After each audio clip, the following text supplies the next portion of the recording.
How to make coffee without a coffee maker. Heat the water. You can heat water using a kettle, saucepan, microwave, or electric hot pot. A tea kettle is the recommended method, followed closely by a standard saucepan.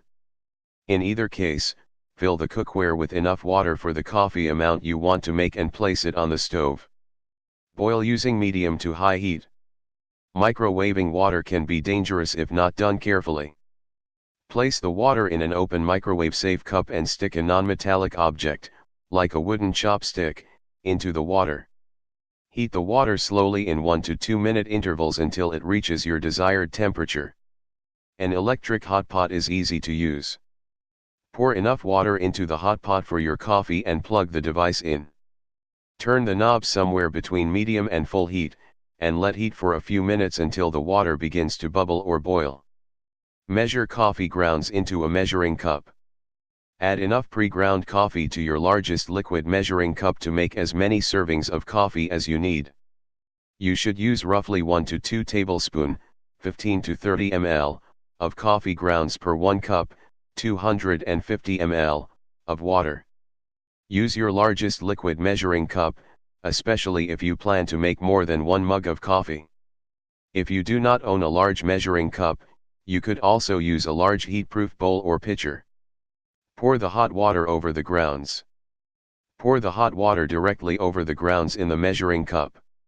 For this method, no filters are needed. The coffee grounds and water can blend.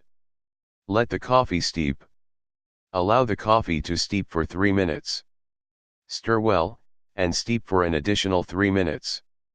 The amount of time can vary depending on what type of coffee you use and how strong you like it. This amount of time produces an average cup using standard quality coffee grounds.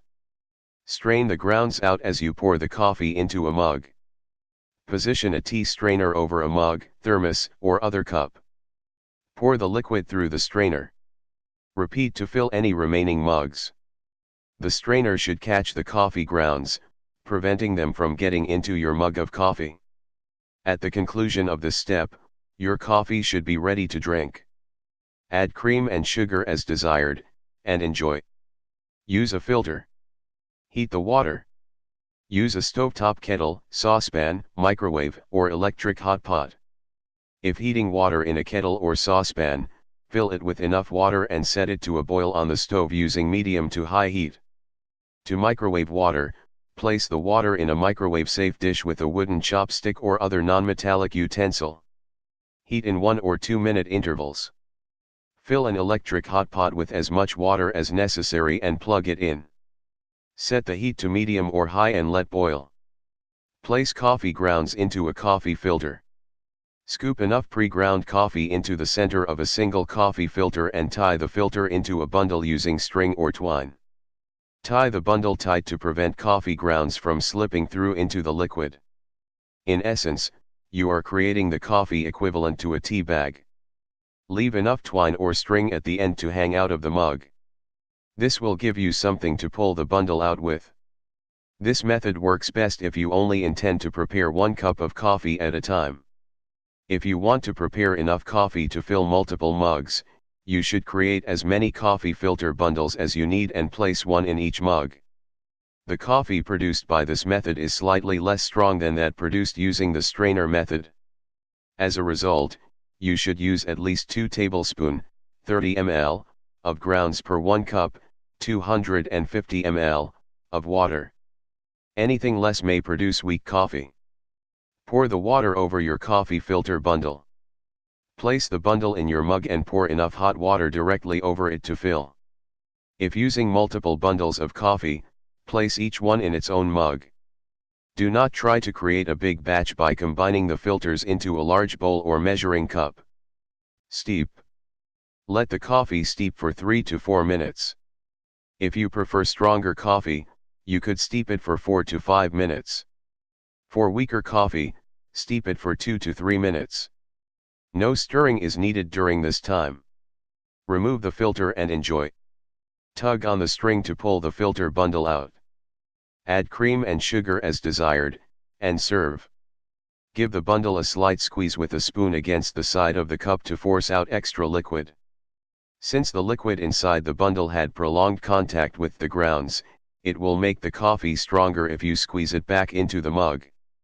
Use a saucepan. Place the coffee grounds and water in a small saucepan. Give the mixture a slight stir to help combine them. Use about 1 to 2 tablespoons, 15 to 30 ml, of coffee grounds per 1 cup, 250 ml, of water you add. Heat to a boil. Place the saucepan on the stove and turn the heat to medium-high. Allow the water to reach a boil. Stir the coffee occasionally as it comes to a boil. Let boil for 2 minutes. Start the timer after the water reaches a full boil. Let the coffee boil for a full 2 minutes, uncovered, before removing the saucepan from the heat. As soon as you turn off the heat, the grounds should sink to the bottom of the saucepan. Pour the coffee into your cup. If you pour slowly and carefully, the coffee grounds should remain at the bottom of the saucepan, making a strainer unnecessary. That said, you can still pour the coffee through a strainer if you have one. Doing so will prevent any stray grounds from entering your mug as you pour the coffee. Use a French press. Boil the water.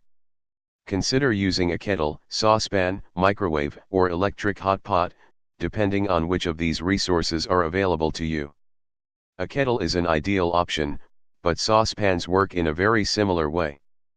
Fill the kettle or saucepan with enough water for your batch of coffee. Place it on the stove and heat, over medium to high heat, until the water begins to simmer or boil. Microwave water by placing it in a microwave-safe dish.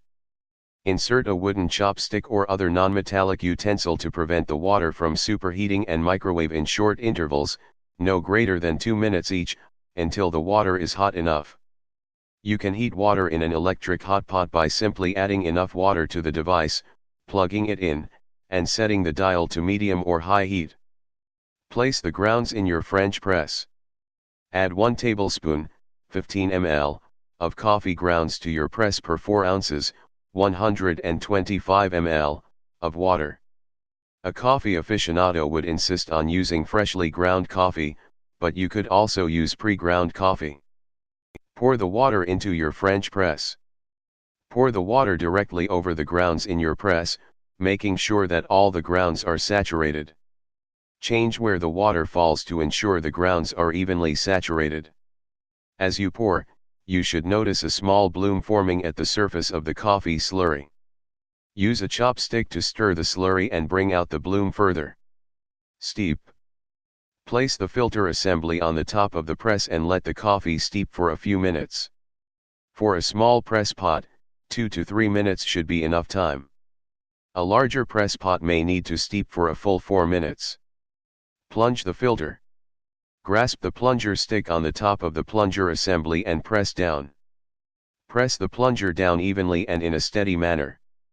If the plunger becomes crooked, the grounds could escape into the upper portion of the press. Pour the coffee. Pour the directly from the press pot and into your coffee cups.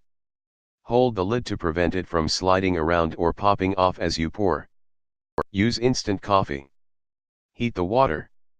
Without a coffee maker, water can be boiled using a tea kettle, saucepan, electric hot pot, or microwave oven. To boil water in a kettle or saucepan, fill the cookware with enough water for your coffee and place it on the stove. Set the eye for medium to high heat and remove once the water begins to simmer or boil. Boil water in the microwave by pouring it into a microwave-safe cup and inserting a wooden chopstick or other non-metallic utensil inside. Heat for 1 to 2 minute intervals until the water begins to bubble. Heat your water using an electric hot pot by filling the device with water and plugging it into an electric outlet. Set the dial to a medium or high setting and heat until the water is ready. Measure out the instant coffee. Each brand of instant coffee varies, but you should usually use between 1 and 2 teaspoons, 5 and 10 ml, of instant coffee granules per 6 ounces, 180 ml, of water. Place the instant coffee granules directly in your coffee mug. Pour in the water and stir. Pour the hot water over the coffee granules. Stir well to mix, then add sugar and cream as desired. Finished.